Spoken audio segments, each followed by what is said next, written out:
In 1913, a small leather shop opened in Milan. No advertising, no ambition to change the world. And yet, over the next century, that quiet shop would give birth to one of the most powerful and influential brands in modern history.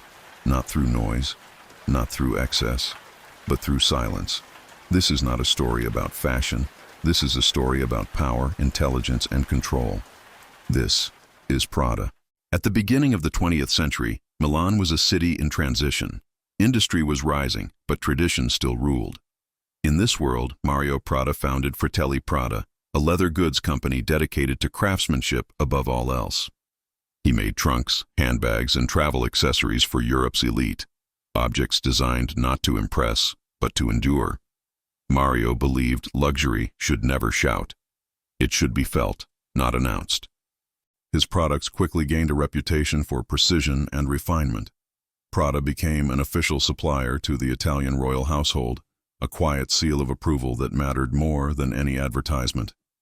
But despite this early success, Prada was not built to dominate. It was built to last. And as the world changed, that restraint would nearly destroy it. Decades passed. 2 world wars reshaped Europe. Italy rebuilt itself. By the 1970s, Prada was no longer a symbol of modern luxury. It was respectable, traditional, and irrelevant. The brand survived, but it no longer led. Trends moved faster, fashion became louder, logos grew larger, Prada stayed silent, sales declined, the brand faded from the cultural conversation. And then, control passed to someone who was never meant to hold it. Her name was Miuccia Prada. She was not raised to be a fashion icon. She studied political science. She was involved in left-wing politics. She even trained as a mime performer. Fashion to her was not about beauty. It was about ideas. When Miuccia took control of Prada in 1978, the company was fragile. But instead of saving it by copying other luxury brands, she did something radical. She rejected glamour. In the mid-1980s, Prada released a black nylon backpack. It had no visible logo. It wasn't leather. It wasn't traditionally beautiful. At the time, nylon was associated with military gear and utility, not luxury.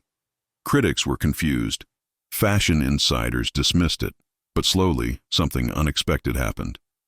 People who didn't need to prove their wealth began wearing it. Architects, artists, intellectuals, executives. Prada had accidentally discovered a new kind of status symbol, one that said, "I don't need your approval." Luxury was no longer about beauty, it was about confidence. Throughout the 1990s, Prada continued to challenge expectations. Runways were cold and minimalist. Colors clashed instead of harmonizing. Models looked distant, almost uncomfortable. And yet, the influence was undeniable. Prada became the uniform of people who valued intelligence over spectacle. Those who understood power recognized what Prada was doing. It wasn't selling clothes. It was selling distance from the crowd. Miuccia Prada once said, "Ugly is attractive. Ugly is exciting." What she meant was simple. Discomfort forces thought, and thought creates power.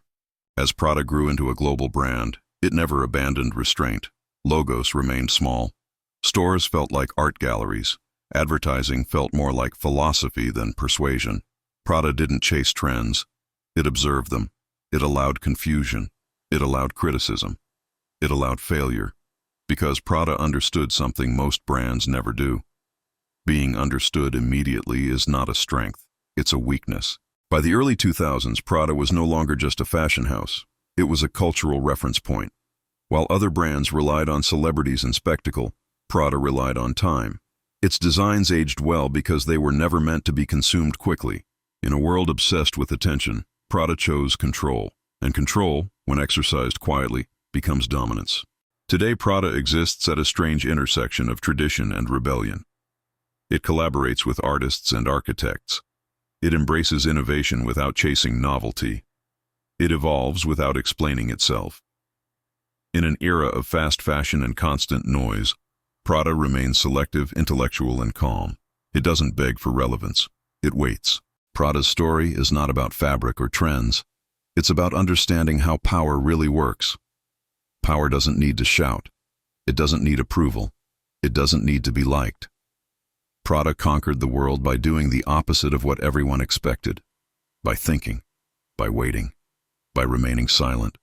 And in a world that never stops talking, silence may be the loudest force of all.